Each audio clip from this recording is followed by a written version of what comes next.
You're listening to the Whole Hog Football Podcast, sponsored by Kendall King, bringing you the latest news, position analysis, and more. Here's your hosts, Matt Jones with Andrew Joseph and Scotty Bordelon.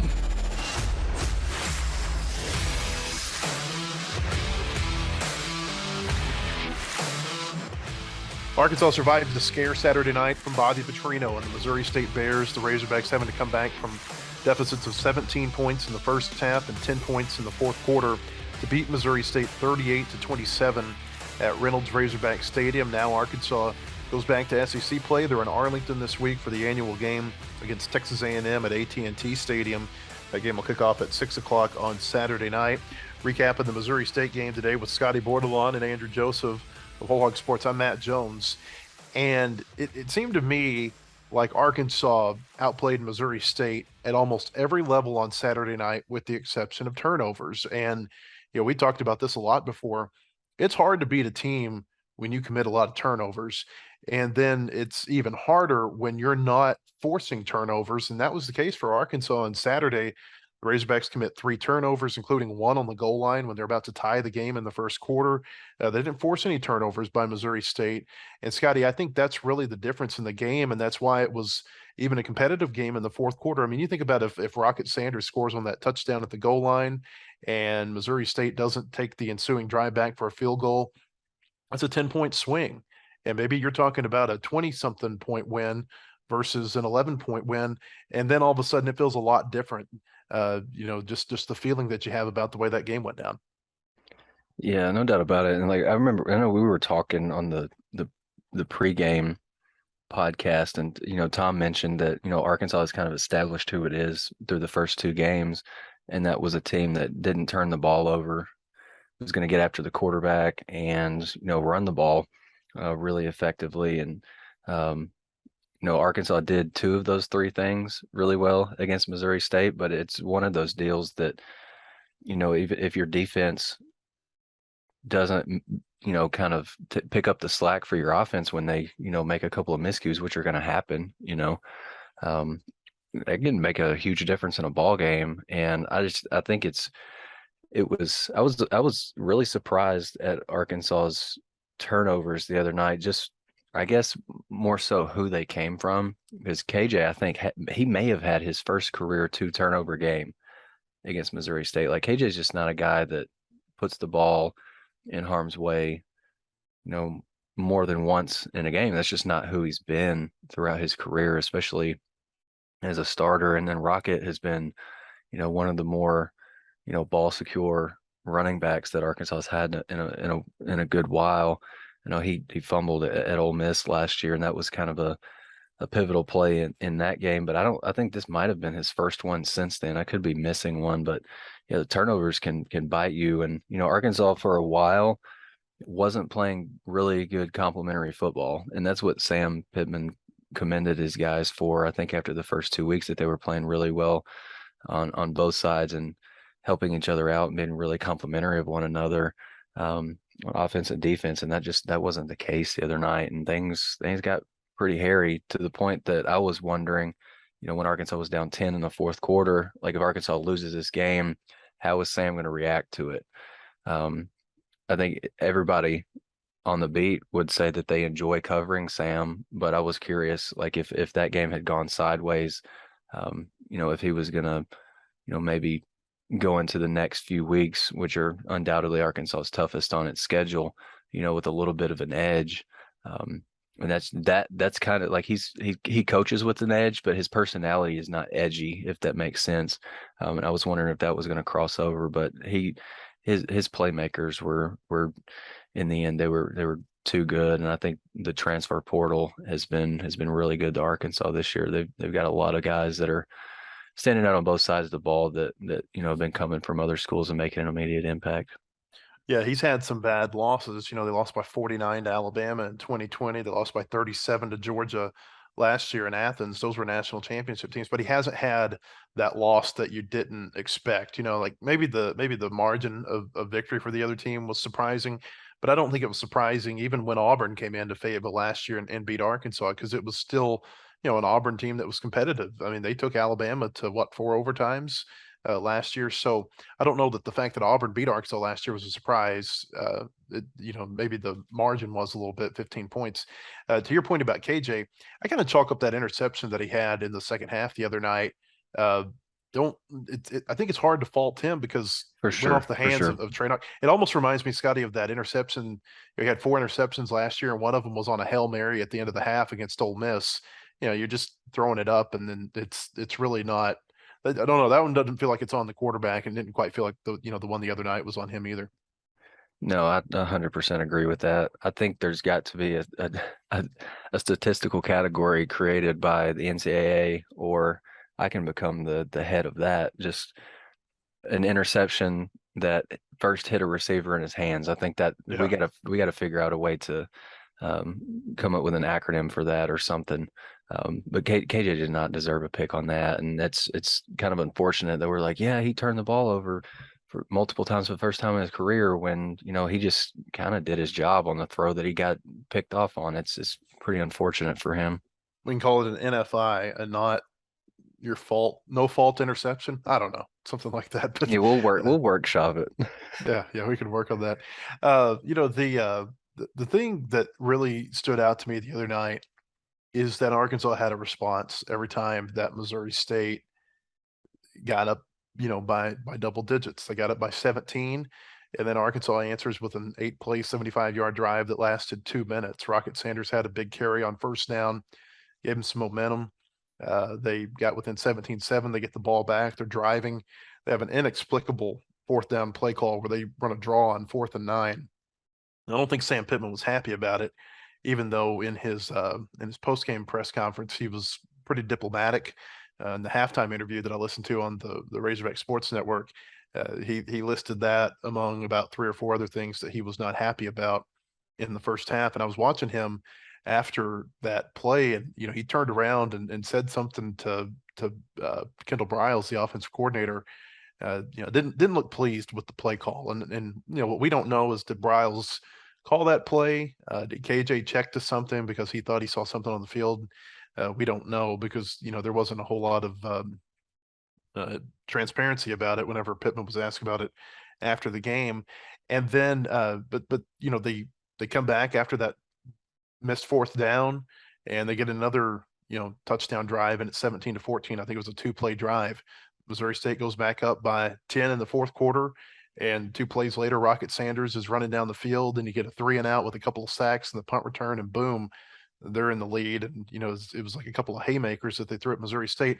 And I was thinking about that in comparison to the 2018 and 2019 games that they lost in Fayetteville that weren't good. They were bad losses, no doubt about it. North Texas, Western Kentucky, San Jose State was a close game. The other 2 were blowouts. And it was like when they got behind against North Texas, there was never a response. It was that kind of shocking early deficit only continued to grow, and it's 34-10 at halftime. And against Western Kentucky, same thing. It's like, oh wow, they're behind, and now all of a sudden it's 35-7 at halftime. And those are margins that you're probably not going to come back from. And so I think that's one thing about this year's team that stands out to me versus those 2 in 2018 and 2019, Andrew, is just the fact that there was a response, and you never felt like maybe you did in those games a couple, 3 years ago, that they were out of the game.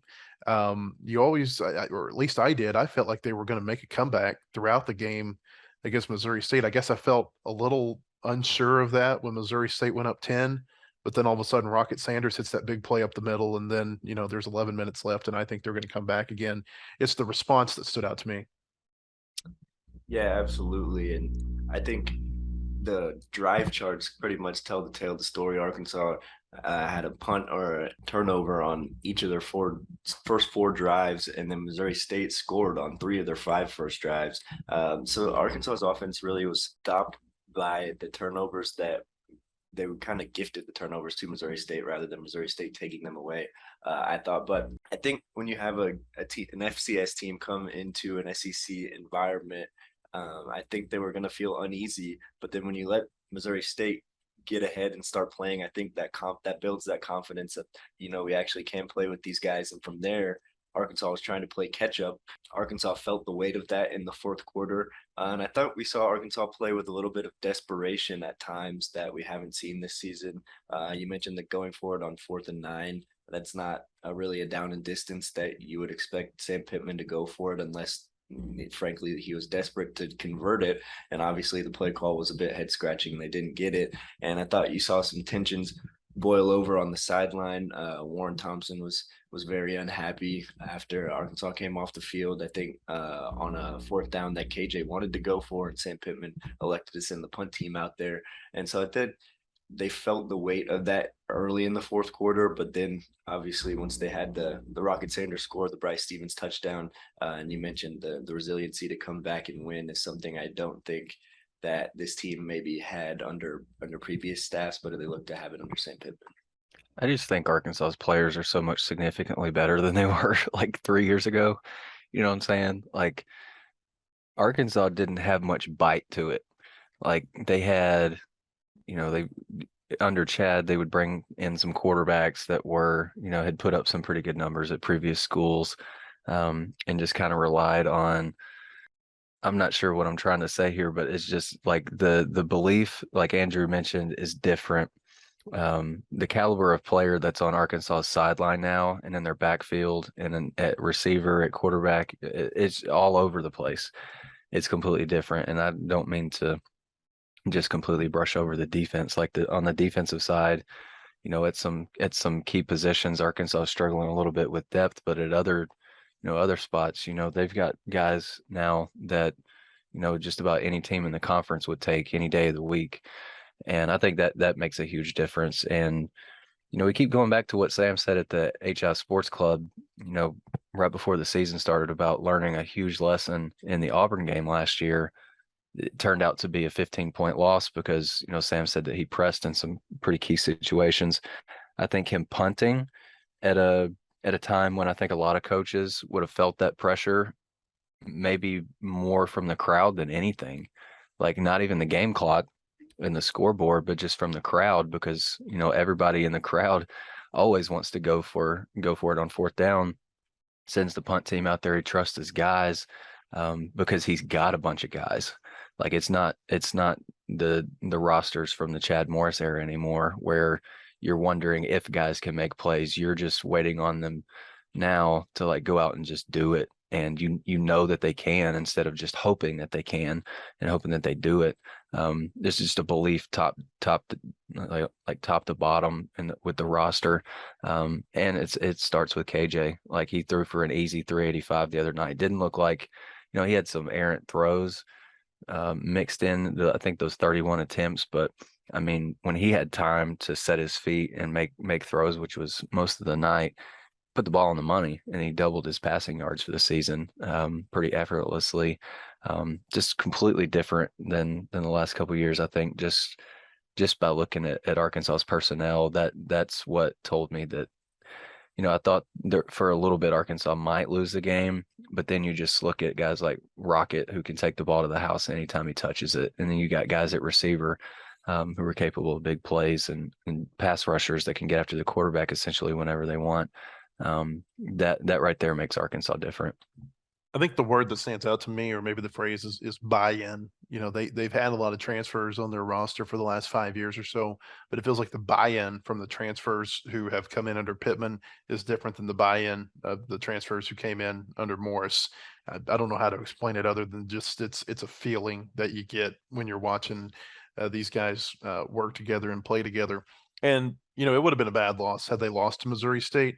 Yeah, but they end up winning by a fairly respectable level, a double-digit win over a team that's top 5 in FCS. And you look at the other top 5 teams in FCS when they've stepped out of their subdivision and played teams from the FBS this year.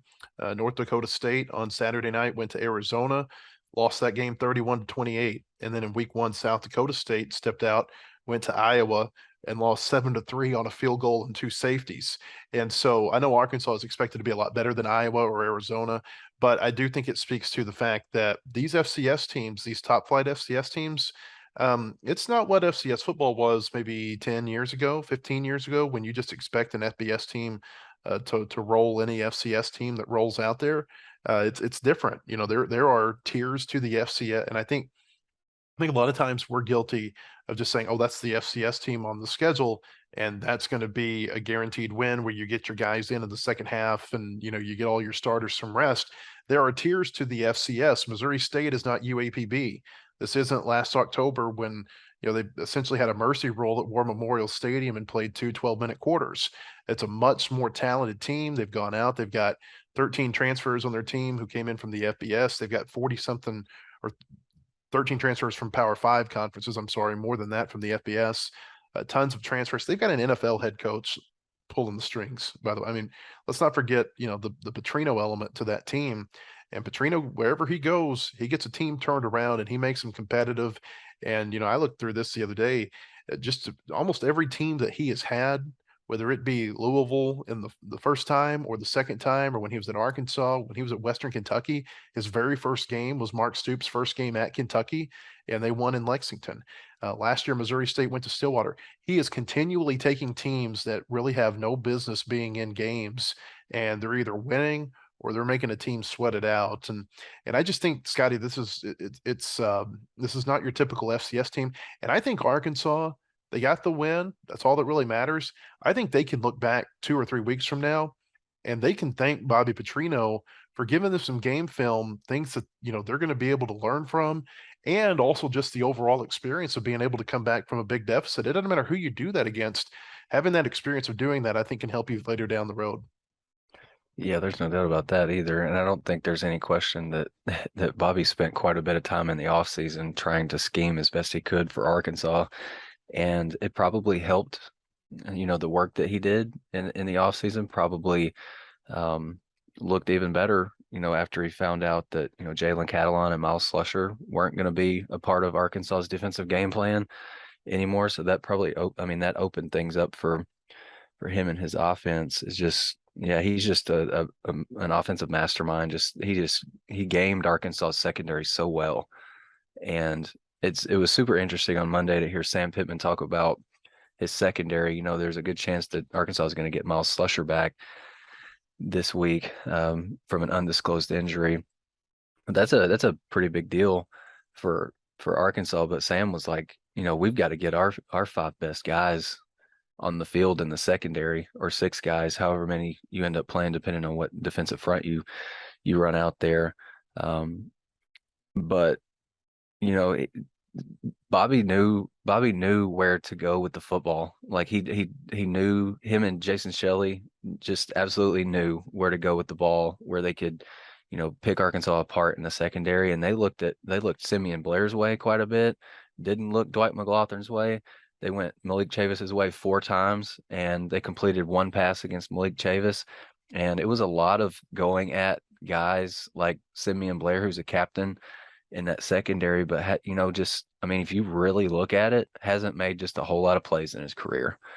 It's the same way they went after Jaden Johnson, they went after Latavius Brini and Kari Johnson, those kind of guys. Like they went at Arkansas's, if you want to call them weaknesses in the secondary, they went after them and they exploited them. Made it a really good game. And then you throw in the fact that your team goes up 17-0 against Arkansas, you're already believing with every touchdown and every big play and every score that you make that you can hang in that game. And then you come to the sideline and you see who your coach is. There's no doubt in my mind that those kids believed wholeheartedly the whole game that they could win that. It wasn't a surprise to me that Missouri State, gave Arkansas a scare. I just wasn't expecting it to maybe go down the way it did. But again, Arkansas is just that transfer portal has been good to both of those programs, Missouri and Arkansas State, or Missouri State and Arkansas. But yeah, I think you're right, Matt. Like that, we're gonna look back in a few weeks, and I think Arkansas is gonna be happy that they've been tested, because it's coming in the next 5 or 6 weeks with some pretty tough road games, and then you got Alabama at home, and got A&M coming up. Yeah, there's no doubt in my mind that Bobby Petrino had this game circled long before last week. And I think maybe a little bit from the other side of that is that Arkansas, and I don't know this to be 100% true, but it could have been looking a week ahead to Texas A&M. And I think maybe they expected to be able to win this without diving too deep into their playbook and having to show A&M much on film, which was obviously not the case after the slow start. And to Scotty's point about the secondary, it's just kind of incredible that the Arkansas pass rush generated 8 sacks. And I mean, you're spending half the game putting the quarterback on his back, but then when you're not getting to him, he was torching the secondary for 350 plus yards. And so it was almost like if the pass rush didn't get there, they were going to give up a big play, and it was going to be through the air because Missouri State couldn't run the ball. They were averaging 1.6 yards a carry, only had 52 yards on 32 rushing attempts. And so if they were going to hurt you, it was going to be through the air, and they were successful in doing so. I think the most surprising thing to me about the game was, just you look at stat broadcast and Missouri State threw for 357, like Andrew just mentioned, 268 of those yards came after the catch.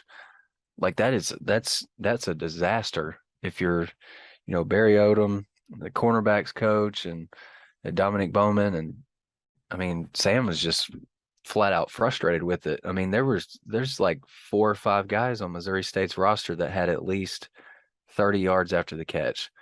And this isn't, I mean, I know they've got transfers at different positions, really good players, but that's just something you can't have if you're Arkansas. And I think Sam's seen enough of it, and that's why he was pretty blunt on Monday that, they're going to try to find their 5 best guys kind of regardless of which positions they play. They got to get them in the right spots, right guys in the right spots. If this continues, there's no way that Arkansas can come close to replicating the success that they had last year. Just because, I mean, your run defense and your pass rush can be good and all that, but offensive lines that you're playing are going to get better, I think, throughout the year.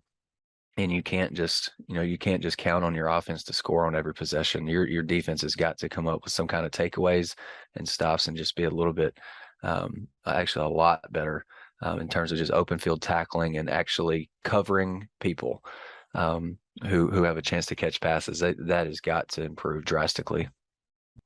Let's talk about the secondary real quick, because you mentioned that we think Miles Slusher will be back on Saturday against Texas A&M, and Sam Pittman mentioned on Monday that they're going to do some tweaking in the secondary this week. They're going to be looking, maybe is there a safety who might be better at cornerback, or is there a corner who might be better at nickel, trying to find their 5 best players on the field together. And I think, sometimes I'm going to use the offensive line as a comparison here, just because Arkansas has a base 5-man secondary. I think sometimes your 5 most talented players don't make your best grouping. So for instance, on the offensive line, I think Tykees Crawford is better than their 6 best offensive linemen, but the cohesion that the 4 returners and Luke Jones have makes the first team offensive line better, if that makes sense. And so I think you might be looking at that in the secondary this week. Maybe it's not that it's the 5 most talented players who get on the field. It's the 5 players who communicate the best pre-snap. It's the 5 players who kind of know what the other players are going to do on a certain play, or know where the recovery points are on certain pass plays. It's kind of like basketball, Scotty. There are 5-man player groups, rotation groups that play better together than other groupings of 5. And so I think that's what we're looking for in the secondary this week, is what are going to be those 5 players that have the best cohesion. And that's certainly been an emphasis, I think, in practice, and will continue to be up until the A&M game.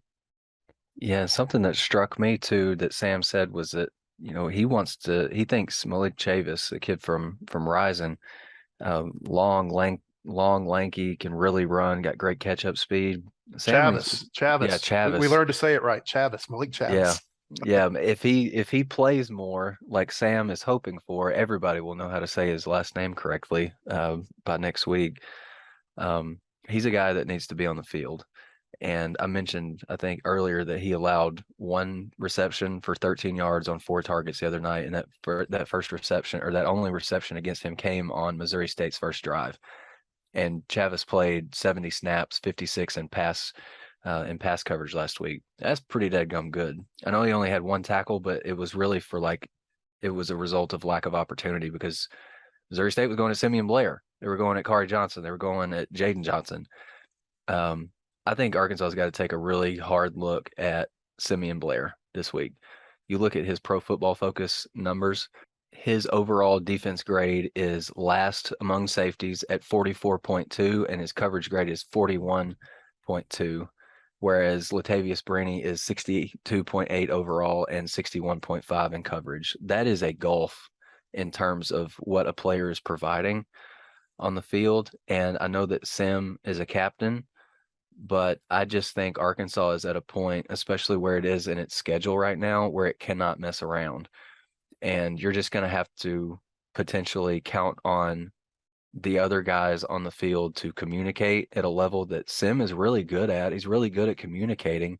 It's just kind of the on-field execution piece of it, which is pretty important. If I had to pick the 5 that I think Arkansas would run out this weekend, I think it would be McLaughlin at one corner, Hudson Clark at another, Malik Chavis at one safety, Miles Slusher at another safety, and Latavius Brini at nickel. I think that gives you a lot of versatility. And, maybe if Hudson Clark is struggling against an A&M receiver at corner, maybe you just flip Hudson Clark and Malik Chavis, because those two guys seem to be pretty interchangeable. They basically swapped out series at cornerback last week before Dwight McLaughlin went out with a hamstring injury. Arkansas's secondary's just got to improve. They cannot stand any longer if you want to be nationally relevant to have a pass defense that ranks literally dead last in the FBS. That's just that can't happen. This is a good week to get it figured out because A&M, and we'll talk about this a little bit further in a few minutes, but A&M doesn't throw the ball particularly well. They're having all kinds of quarterback issues. They replaced Haynes King with Max Johnson during their game against Miami. Max Johnson's not really a quarterback that I think is going to put a lot of fear into you. Not to say he can't have a big game, but he didn't look real good against Miami, and Haynes King didn't look good in their first 2 games. But after that, you got Bryce Young in Alabama coming in, and then you go to Mississippi State, which is probably going to throw the ball 65 or 70 times that game. And so, you got a couple of weeks here that you need to get that figured out, especially before Alabama comes to town. We all saw what Bryce Young did against Arkansas last year, led an offense that had, I think, close to 700 yards of offense against the Razorbacks. So that's certainly something to watch. I think that regardless of the sport, you see the rotations shrink as the season goes along. I mentioned basketball a minute ago. Eric Musselman is notorious for going to like a 7, 8, 9-man bench, by the time that they get to the postseason. You see it in baseball all the times. The pitchers that you use early in the season are not always the pitchers that you're using at the end. Your bullpen, shrinks up to the guys that you feel you can really trust at the end of the year. And I think that's the same way with football too. These early games, I know they played a better early season schedule than they typically do, but these early games, you're rotating players in there just to see how they react in game situations. And I think we're going to see some of that rotation in the secondary tighten up. Wouldn't you think as the year goes along? Yeah, I think that sometimes fans forget that, so we mentioned Simeon Blair and Hudson Clark. Sometimes they forget that those guys came to Arkansas as walk-ons. And I think you're exactly right. Both of you have hit the nail on the head. The Arkansas secondary can use an infusion of athleticism. And I think those 2 guys specifically maybe are limited athletically. For reference, this sounds drastic, but if you put me out on the field and line me up at cornerback and you tell me the exact play that they're running, the exact route that my wide receiver I'm covering is running, I'm still not going to make the play just because athleticism reigns supreme in a sport like football, and especially on the outsides. And so I think Arkansas really does need those guys, the young guys and Chavis, like you mentioned, they're long, fast, to step up and maybe secure those roles. And if they do, I would expect that you're right, Matt, that playing time would start dwindling for the guys that haven't shown up so far. It's kind of interesting to me how, Matt, you made the basketball reference earlier. We like to play lineup maker a lot, especially like I'm guilty of that, especially with the basketball team. Like I would pick 5 guys that I think would make a really, really good lineup. And it might not be, your typical true point guard at the 1. It might not be your best shooter at the 2. It might not be a guy that Eric Musselman would call a tweener at the 3 or a natural 4 or 5. I think I'm kind of wondering why with football it's kind of, and I know it's completely different. It's not a total like apples to apples comparison, but like why in the secondary, when your secondary is so vital to, making your defense operate at a, successfully, why you don't just like always have your best defensive backs out there instead of just like, you can't play, say your number 2 corner is better than your number 1 safety, but you can't play that player who's better than maybe the starter is just because he doesn't necessarily play that position. I think coaches, and I think Sam and his staff have done a pretty good job of cross-training players in the past. I think COVID kind of taught them that lesson.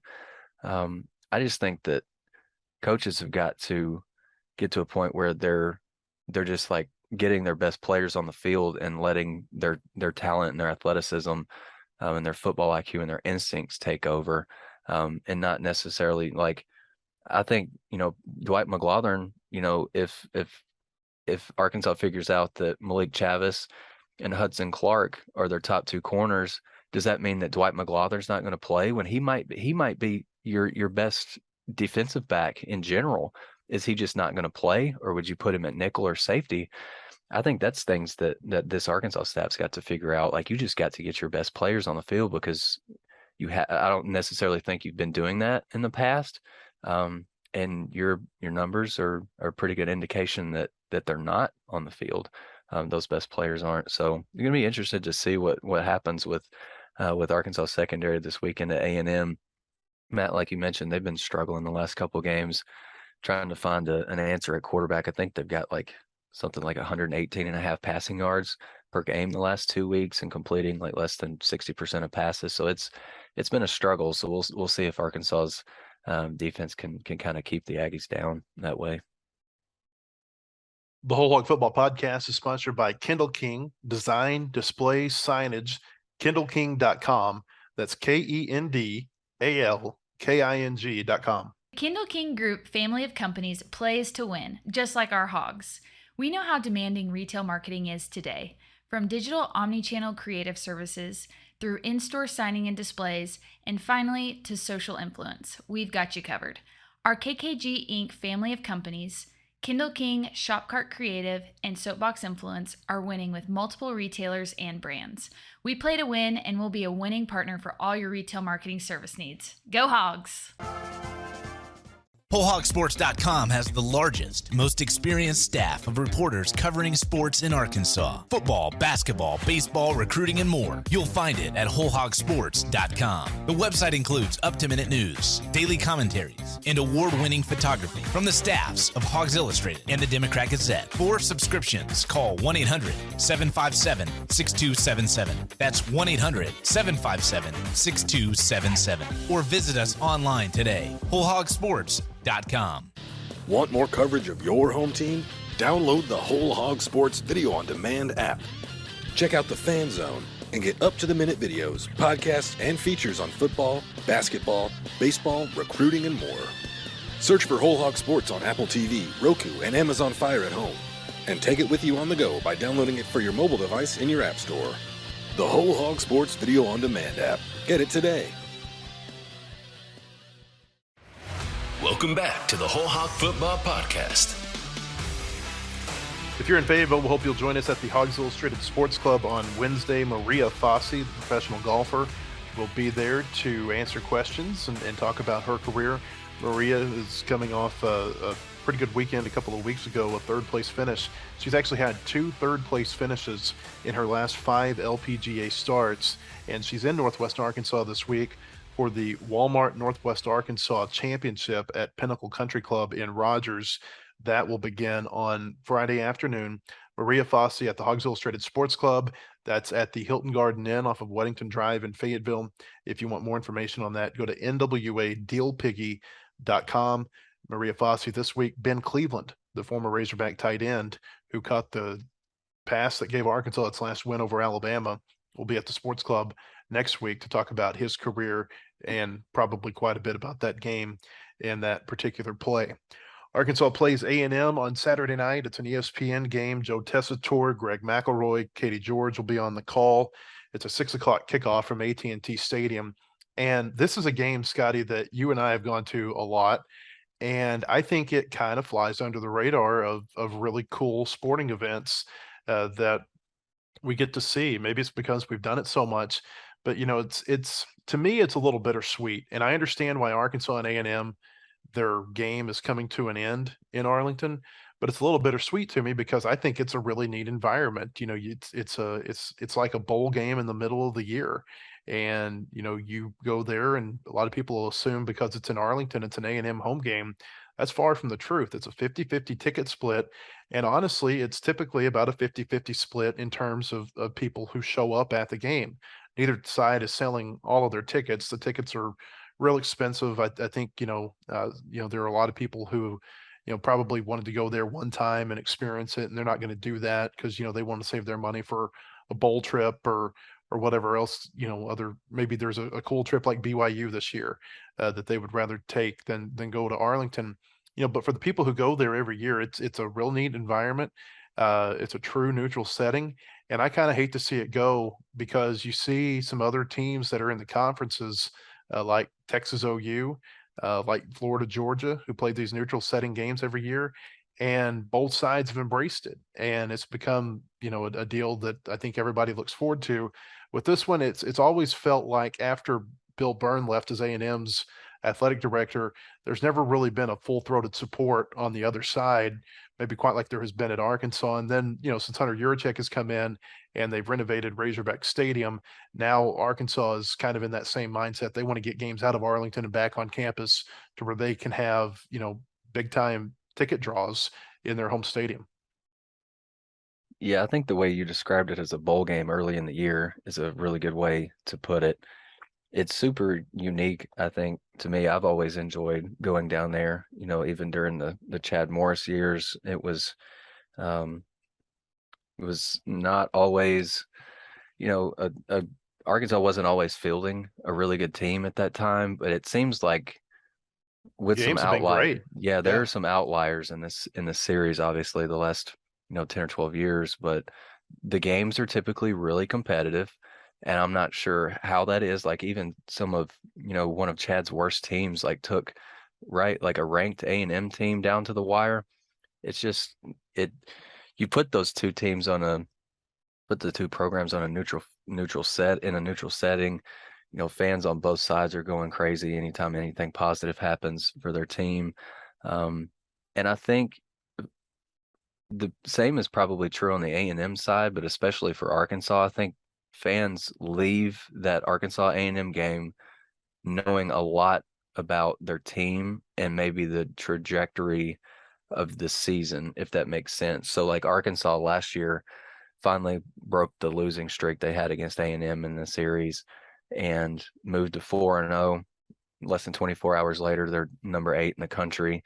And I think Arkansas fans at that point knew that they had their coach and that Arkansas was going to not only be relevant nationally again, but go on to have a pretty good year. Arkansas, I think, lost 3 straight games after that A&M game last year. But Arkansas found itself again, and I think they kind of reverted back to, what they showed in that A&M game, which is supreme toughness and grit and fight. And, I was, going back earlier thinking about that A&M game last year, and it was a battle in every sense of the word, man. Like KJ Jefferson was hurt. Several guys, I think, on Arkansas's defense were hurt or injured or had some really kind of gladiator type performances. And Sam Pittman too was beaten up in that game. Like he came to the post-game press conference with bandages covering up a couple cuts that he got from a player knocking another player into him on the sideline. I mean, it was top down, just a battle and a fight. And I think that's kind of what I'm going to miss about just that neutral setting. You put two, typically at least okay teams in a stadium and let them play each other, you're going to get some good games. And I think there's just something about the environment too, right? Like playing in a stadium that is one of a kind.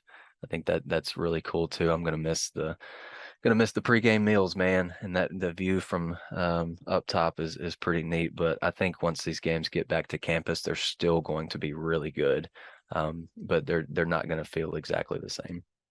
There's a trade-off there. I mean, you don't get a home game in some years. This year it's A&M that is sacrificing a home game to play in Arlington. But on the flip side, that's one less road game that you have to play in the years that you're not the home team. You get to play Arkansas, or you get to play A&M in a 50-50 split. You don't have to play it in Fayetteville. You don't have to play it at Kyle Field.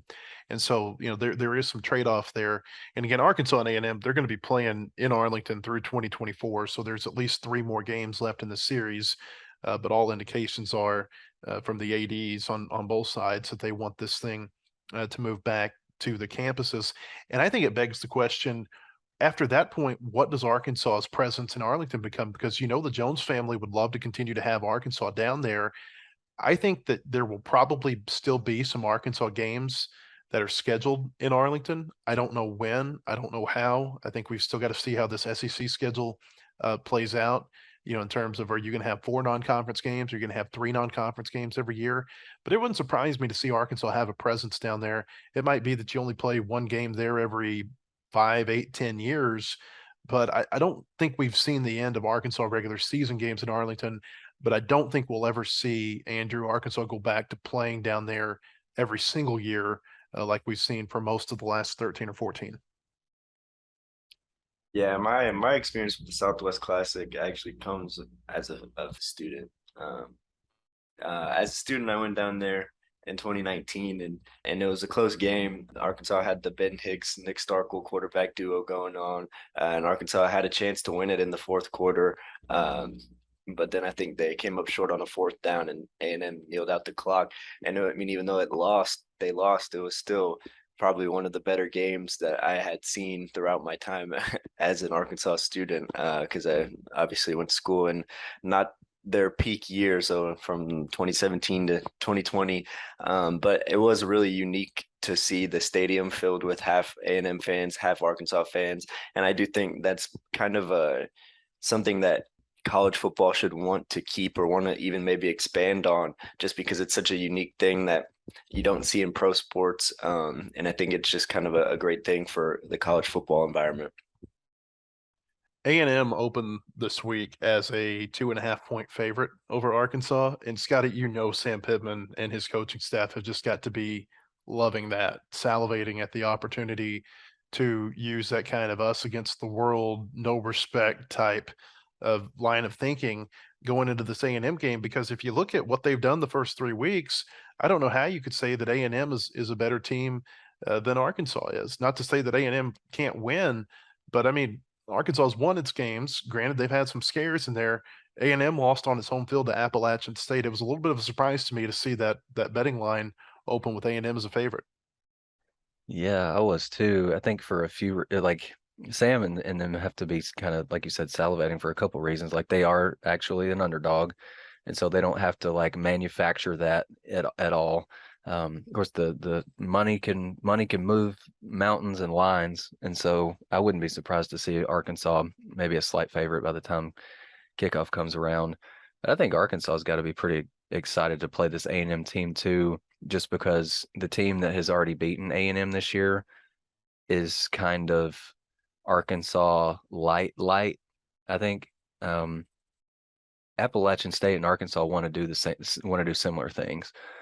And that's what App State did. They controlled the ball, only gave A&M like 38 offensive snaps. 38 offensive snaps, because one of the reasons for that was A&M had a kickoff return for a touchdown. But yeah, Appalachian State had 82 offensive snaps. A&M had 38.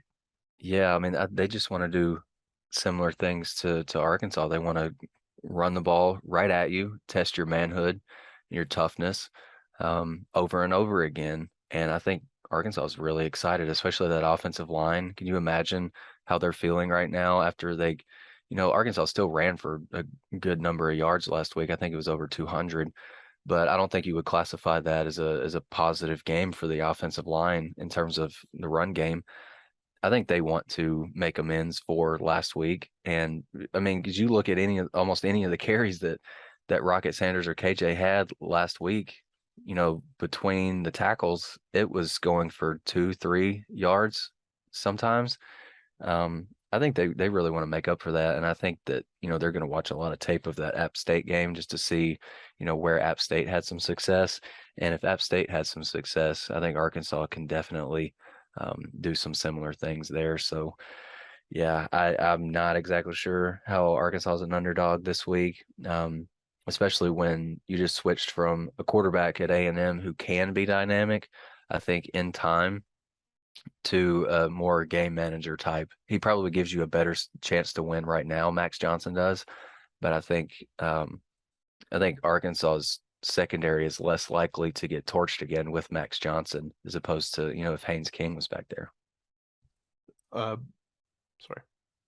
And we'll preview Arkansas, Texas A&M more later this week with Tom Murphy of the Arkansas Democrat Gazette. Before we get out of here, I want to mention a few players who have really stood out to me. And one is Rocket Sanders. And this may just be because he wears number 5, but I don't know how you can't have flashbacks to McFadden, watching him run down the field with all these big gains that he's getting this year. I counted it up. He's had 6 gains this season of 24 yards or longer, and 2 others of 27 and 43 yards, or 45 yards, I'm sorry, that were called back because of holding penalties. That 45-yarder was on a holding penalty 20 yards down the field. So that kind of gives you an idea, again, of the big play capability. And there's something about the roar of whenever he gets the ball, and there's just like this buzz in the stadium that I haven't really felt with any Arkansas player maybe since McFadden. It's there's something to it, man. I think Rocket Sanders, he's got 440 yards rushing through 3 weeks. That's tops in the SEC by over 120 yards. Ole Miss has got the number 2 rusher at 317.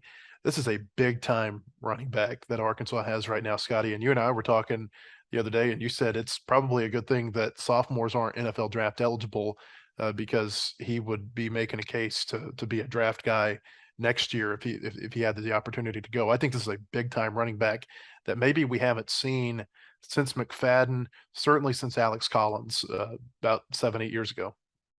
Yeah, this dude's a pro, and I think it's a good thing for Arkansas. Sam's probably pretty happy that he can't go pro until after next year at the earliest.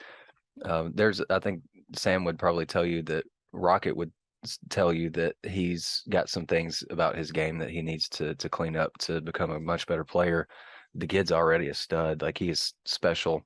I know in the preseason I was saying that I think he's a guy that can get, some all SEC acclaim by the end of the year. And it wouldn't surprise me if he, hit that, 1,000, definitely hit the 1,000-yard mark, but maybe push 1,200, 1,250, 1,300. I think he is that good. And I think he is good enough to sustain the success that he had maybe the first couple weeks of the year. You're running against a couple of defenses that are pretty physical, good in the run game, and he goes for at least he went for at least 110 in both of those games, a couple touchdowns. Mm-hmm. That's sustainable to me, especially when Arkansas's offensive line has the cohesion that it does, and KJ Jefferson's such a threat too. That opens up things for Rocket, and obviously he can make an impact in a game as a receiver too. I think he's got a couple touchdown catches in his career now. He's just multifaceted, super talented. He's just Arkansas fans better enjoy watching him while they can. One more McFadden comparison here, by the way. Darren McFadden, 2007 through 3 games, 575 yards from scrimmage. Rocket Sanders through 3 games in 2022, 557 yards from scrimmage. So it's an 18-yard difference. I don't know what you would say about the comparison. McFadden played Troy.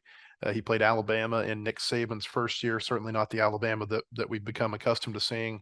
And they played a decent Kentucky team in game 3 that season. So I would say the competition level has been fairly comparable. Maybe McFadden's was a little bit tougher than Sanders, but still, stats are stats. And through 3 games, Sanders' numbers are really good. And then I also wanted to mention the defensive linemen who have transferred into Arkansas have, they've been playing their tails off. You got Jordan Dominic from Georgia Tech, Terry Hampton from Arkansas State, Landon Jackson from LSU, and then from a pass rush perspective, Drew Sanders from Alabama. He's the number one sacker in the country right now, or tied for number one in sacks with 5.5. Sanders, Jackson, and Dominic have combined for 11 of Arkansas's 17 sacks. And then, of course, I think Hampton, he's not going to get a whole lot of sacks, but he's certainly a presence in the pass rush just because of the pressure that he can put up the middle. Yeah, you throw Zach Williams into that mix too as a pass rusher. He had a couple sacks last week, and he was kind of an afterthought because Jordan Dominic and Drew Sanders were so good. I think that kind of right there tells you where Arkansas's pass rush is, and I think there's a legitimate race between Dominic and Drew Sanders, for Arkansas's sack leader throughout the year.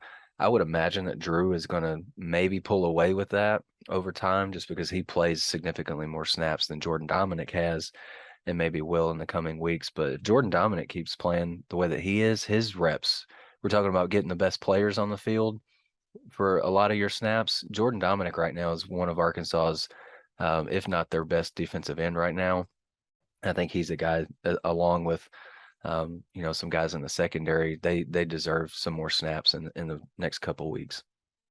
And we'll see how the season plays out, but I think Drew Sanders is on his way to an All-America type campaign. I mean, if he continues to put up these numbers, it's incredible what we're seeing him do. And he's really helped himself by transferring here to Arkansas, because I think he's the type of player that, next year in the draft, it wouldn't surprise me if you see him as like a second round type pick. I think he's become that good, that quickly here. And, certainly learned a lot at Alabama and was playing behind really good players there. I think it's interesting. It seems like every SEC head coach is going to praise Drew Sanders before the season is over. We've already got Nick Saban talking about he would be a starter there. We had Shane Beamer talking about how he stood out to him when he was a ninth grader and came to a camp when Beamer was a coach at Georgia. Of course, Pittman has heaped praise on him. You had Jimbo Fisher on Monday talking about they tried to get him to come to Texas A&M out of high school. So it seems like every SEC head coach is really impressed with him. And then I wanted to make one more comment here before we get out. The crowd in Fayetteville has been phenomenal this year. It has been a real home field advantage that I don't think we've seen in Razorback Stadium for quite some time. There was a great home field advantage last year when they played Texas, no doubt about it. But, when was the last time you saw 70,000 people there for an FCS game, staying through the fourth quarter and making a difference in the fourth quarter of a game? Now a lot of SCS games aren't going to go to the fourth quarter, but to get that many people in there, and I know the Petrino element had a little bit to do with that. It was like an SEC type atmosphere in the fourth quarter on Saturday night. And Andrew and Scotty and I, we all felt it when Bryce Stevens returned the punt down the sideline for the touchdown in the fourth quarter. At the point where he got to the sideline and you could tell he was going to break away, the stadium shook. The press box shook. I haven't felt that in a long time. And there was such an enthusiasm and just a pop and a roar of the crowd that we haven't felt in a long time, guys. And that was, I don't know that I thought going to the Missouri State game that the crowd was going to get so loud that we'd have a shaking press box, but there we were. Yeah, I think it's pretty funny when you look at Arkansas's first three games, all home games. You had since a top 25 matchup in week 1 against Cincinnati, and then a rising South Carolina team with a hype transfer in Spencer Rattler, and then the loudest, most exciting game was against Missouri State, which was not something I would expect, but you're right, it was definitely the loudest it has been all season, and for good reason, because I think it really did help Arkansas climb back into that game. Yeah, there have been wow moments every week, I think, in Arkansas's first 3 home games. And I definitely was not expecting there to be really a wow moment against Missouri State. If I went into it thinking if there was one, it would be, the crowd getting a little hostile with Bobby Petrino, but that wasn't really even the case. It's just Arkansas's fans have shown out to this point. I think the fact that they're hanging around, when Arkansas is struggling a little bit with an FCS team, just kind of tells you the progress that the program's made and where Sam's got it. I think that people just enjoy watching him play again. Even if they are struggling, they've got players that you enjoy watching. And I think that's just the biggest difference right now. Arkansas's got guys, and they've got guys that you enjoy watching. And if that happens and you're a good team, you've got a team full of guys that you enjoy watching, and you're playing a good team, you're going to have really good crowds. And I think Arkansas is going to have a bunch of them the rest of the way. Yeah, and through 3 home games, Arkansas, this speaks to the crowd noise that we've seen, and it hasn't been great at all points throughout these 3 games, but it's been noticeable at points in all 3 games. For instance, at Cincinnati, 1st and goal they had at the 3, where that game really seemed to change. But through 3 games, the visitors in Fayetteville have had 10 false start penalties, 3 delay of game penalties, and I would say that the 17 sacks, there's probably a number of those that were due to the crowd noise. It has a tendency, I think, to disorient your pass protection, and maybe your communication isn't real good up front. But I think the sacks might be a little bit of a byproduct of the crowd noise that we've seen. It certainly seemed like Missouri State struggled with crowd noise in the 4th quarter of that game Saturday night. And so kudos to the Razorback Stadium crowd for making a difference in that comeback. Arkansas will play its next home game against Alabama on October 1st. That's next Saturday.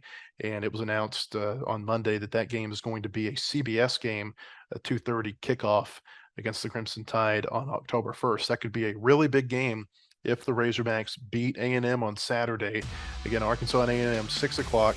Hope you come to WholeHogSports.com all week as we continue to preview the game with the Razorbacks and the Aggies. We'll be back with another Whole Hog Football podcast later this week with Tom Murphy to preview Saturday's game. For Andrew Joseph and Scotty Bordelon, I'm Matt Jones. We appreciate you joining us, and we'll see you later this week. The proceeding has been a production of WholeHogSports.com. Look for our latest podcasts on Apple, Spotify, or your favorite podcast store. And visit us anytime at WholeHogSports.com for the latest news and commentary.